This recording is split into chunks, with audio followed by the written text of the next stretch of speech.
خواب میں اپنے آپ کو بغیر کپڑوں کے دیکھا ہے تو معنی یہ ہے کہ سنت پہ نہیں چل رہی، سنت پہ چلنے کی کوشش کرے اور سنت والا لباس پہنا کرے اور لاحول پڑھا کرے اور آئندہ ایسے خواب کسی کو نہ بتایا کرے۔ محمد حسین مانچسٹر سے حق مہر جو ہے کتنا ہو، جتنے حالات کے مطابق ہو، غریب تھوڑا دیتا ہے، امیر زیادہ دیتا ہے، کوئی پابندی نہیں ہے شریعت میں۔ بہرحال فقہا یہ کہتے ہیں کہ 10 درہم سے کم نہ ہو، اب اوپر چاہے 10 لاکھ ہو۔ کہتے ہیں جی کچھ مجبور لوگ ضرورت پر سود والا قرضہ تو لے لیتے ہیں لیکن زکوٰۃ لیتے ہوئے شرم آتی، یعنی حرام کھاتے ہوئے شرم نہیں آتی، زکوٰۃ لیتے ہوئے شرم آتی ہے۔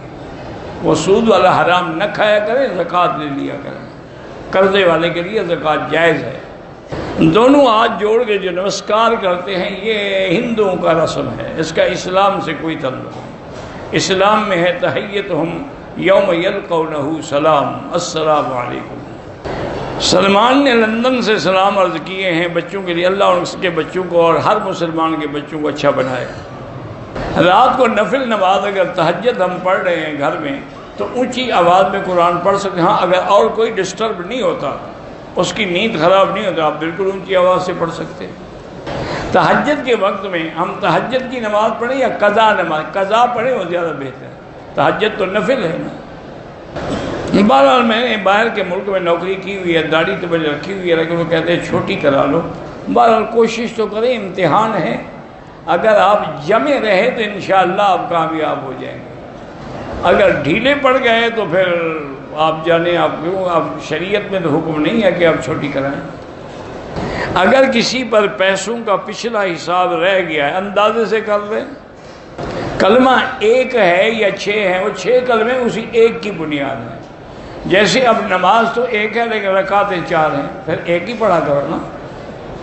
جب کلمہ ایک، نماز کی رکعت بھی ایک، یہ 4 کیسے ہو گئی؟ اصل میں تبلیغی جماعت پر اعتراض کرنا چاہتا ہے بیچارہ، وہ کیا کرے؟ اسی لیے جیسے اہل قرآن کہتے ہیں کہ بھائی قرآن ایک ہے، یہ 6 قرآن آپ حدیثیں کہاں سے لے آئے، 6 سیاستہ، آپ کے دماغ کا خلل ہے۔ آج کل شادیوں میں حق المہر نکاح کے وقت موقع پر ادا کیا جاتا ہے، ولی کے حوالے کر دیا جاتا ہے۔ بہرحال حق المہر جو ہے وہ عورت کا حصہ ہے، اس کے باپ کا نہیں ہے۔ اگر اس کا باپ اپنی بیٹی کو دے پھر تو دو، ورنہ خود اس لڑکی کو دو۔ اگر ظہر مغرب عشاء کی آخری 2 نفلیں نہ پڑھیں، صلاۃ حاجہ پڑھ لیجیے، اللہ کے وہ نفلیں تو نہیں ہو تو سنت ہے خدا کے بندے، ظہر کے بعد بھی سنت مؤکدہ ہے، مغرب کے بعد بھی سنت مؤکدہ ہے، عشاء کے بعد بھی مؤکدہ ہے، سنت مؤکدہ چھوڑ کے نفلیں حاجت کی پڑھتے رہو۔ آپ کے سوالات جواب میں سنتا رہتا ہوں، ٹھیک ہے سنتے ہیں، اچھی بات ہے۔ گورنمنٹ کی نوکری لینے کے لیے پیسے دینا رشوت ہے، حرام ہے، لینے دینے دونوں پہ لعنت ہے۔ بچوں کا نام اگر عبد الوارث رکھا جائے کوئی بات نہیں، ٹھیک ہے۔ کہتے ہیں جی کہ حاملہ عورتیں جو ہیں اگر سورج گرہن ہو تو باہر نہ جائیں، یہ جاہلوں کی رسمیں ہیں، ہندوؤں کی، اس کا اسلام سے کوئی تعلق نہیں۔ اچھا ایک عورت اگر ایک ایسی جگہ بیٹھی ہوئی ہے، سورج گرہن ہو گیا، وہ نہر کے کنارے کپڑے دھو رہی تھی، اوپر تو چھت ہے نہیں، اب کیا کرے، کہاں جائے؟ ایسے مسئلے گھڑتے ہیں، لوگ اپنا عقل لڑاتے رہتے ہیں۔ اصل یہ ہندوؤں کا مسئلہ ہے۔ میں نے 6-7 عمرے کیے، احرام کے کپڑے پر بھی خوشبو لگائی، دم پڑ گئی، ایک دم پڑے گی، 6 نہیں۔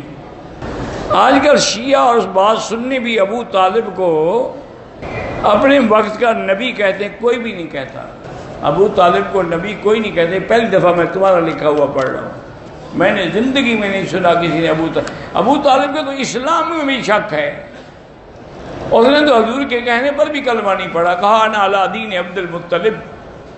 حضور روتے ہوئے اٹھے کہ میں نے کوشش کی، میرا محسن چچا ہے لیکن کلمہ نہیں پڑھا۔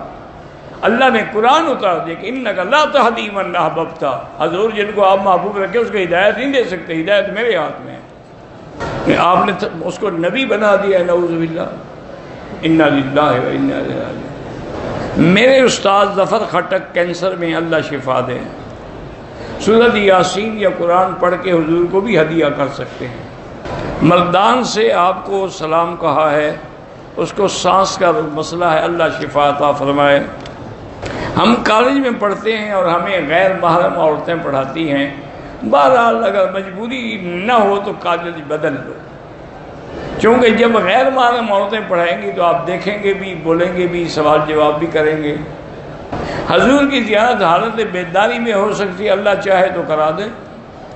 ایک آدمی 50,000 کا ایک بیل لیا، پھر 1 لاکھ میں بیچا، کھلایا پلایا ہوگا نا، خرچ کیا ہوگا، موٹا تازہ ہوا، تب 1 لاکھ کا بکانا۔ لوگ آج کل تو ان کو گھی پلاتے ہیں، بسکٹ کھلاتے ہیں، بڑی بڑی چیزیں ان کو کھلاتے ہیں۔ حیض کی حالت میں ہاتھ جل جائے، جب حیض کا وقت ختم ہو تو غسل کرنا ضروری ہوتا ہے، ہاں بالکل ضروری ہوتا ہے۔ اس جگہ پلاسٹک لپیٹ لے تاکہ وہاں پانی نہ